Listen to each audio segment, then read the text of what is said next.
जो गांव में जो है सरपंच साहब जो बाढ़ आई है पूरी तरीके से नर्मदा जी की, तो क्या इसलिए कितना नुकसान आप मानते हैं, कितना आकलन है? देखो, नुकसान का आकलन तो हम अभी वर्तमान में कर नहीं सकते क्योंकि हम किसान हैं और पूर्ण रूप से कृषि पर आधारित है। हाँ। हमारे पास दूसरा कोई विकल्प नहीं है, धंधा भी नहीं है। हाँ। किसानी के अलावा किसानी में सारी सोयाबीन की फसल चौपट हो गई। पहले पीला मोजक हो गया था, इसके बाद अब तो नर्मदा में हमारी ज़मीनों पर 20 से 25 फीट खड़ा पानी हो गया। हाँ। किसानी से संबंधित जो हमारे साधन थे, खेतों में हमारे पाइप हैं, कृषि उपकरण सीडील है, हमारे खेतों में मोटर चलाने के लिए जो डीपियाँ थी, नर्मदा किनारे हमारे 25 से 30 किसान हैं ऐसे जिनकी सारी बिजली की जो ट्रांसफार्मर थे सारे नर्मदा की बाढ़ में डूब कर चले गए हैं। तो मेरा ये निवेदन है कि बाढ़ को सिर्फ एक बाढ़ के रूप में ना लिया जाए।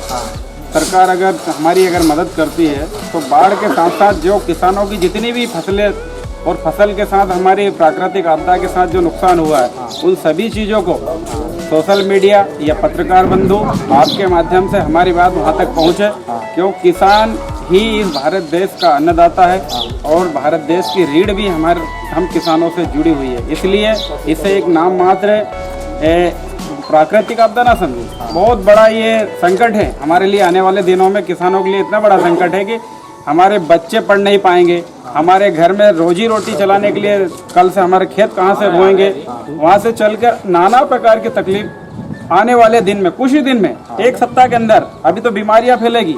हमारे पशुओं के लिए चारा नहीं है। ये नहीं है कि हम कोई बनावटी बात कर रहे हैं। चाहे तो आप किसी भी दल को भिजवा कर इन गाँव का सर्वे करवा ले, घरों में न तो दवाइयाँ हैं न गोलियाँ हैं, बच्चे बीमार पड़ेंगे। किसानों की हालत ये है कि उनके मवेशी के लिए चारा नहीं बच पाया। तो और बहुत सारी ऐसी चीज़ें हैं। इसलिए हम चाहते हैं कि हमारी आवाज़ जो जवाबदार अधिकारी हैं उन तक पहुँचे। हम भी जवाबदार हैं, लेकिन फिर भी जवाबदार जो लोग हैं उनके तक पहुँचे।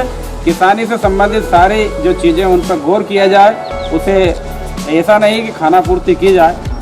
तमखान, सिरैलिया, मिर्ज़ापुर, कोटखेड़ी, भांजाखेड़ी, मेरी पंचायत में 5 गांव हैं और पाँचों गांव में 100% नुकसान फसलों का है, ट्रांसफार्मर का है, पशुओं के लिए चारा नहीं है।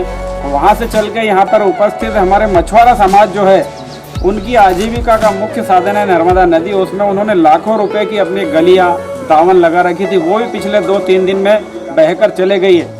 केवट समाज की आज की स्थिति यह है कि वो अपने एक दिन का अन्न नहीं कर सकता है। गांव वाले हम किसी भी तरीक़ा से उन्हें भोजन की अन्य व्यवस्था करवा रहे हैं।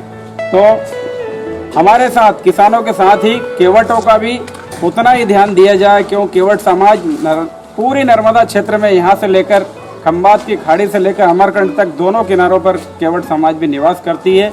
इसलिए उन्हें भी किसानों की श्रेणी में जोड़कर देखा जाए और उनका जो नुकसान हुआ है उन्हें निश्चित रूप से इस नुकसान की श्रेणी में शामिल किया जाए। उनके बच्चे भी हमारे बच्चों के समान हैं, उनके पास भी रोजाना की जो रोज़मर्रा की ज़िंदगी जीने के लिए कुछ भी साधन नहीं बचा है। आगे मैं यही निवेदन करना चाहता हूँ कि हमारे ग्राम पंचायत में 5 गांव है, इसके बाद भी जो हमारे क्षेत्र के लोग हैं उन सभी की बात को सुना जाए, किसानों की बात को ध्यान में रखा जाए और सभी की बातों को ध्यान में रखते हुए हमें बहुत जल्दी किसानों को तो बीमा दिया जाए, मछुआरों को सहायता के रूप में जो भी है वो दिया जाए और सबसे पहले किसानों के लिए आप जो है उचित व्यवस्था की जाए। आने वाले कुछ दिनों में ही, 1-2 दिन में, 1 सप्ताह के अंदर अगर व्यवस्था नहीं करेंगे आप तो हमें आने वाले दिन में गहन बहुत तकलीफ का सामना करना पड़ेगा।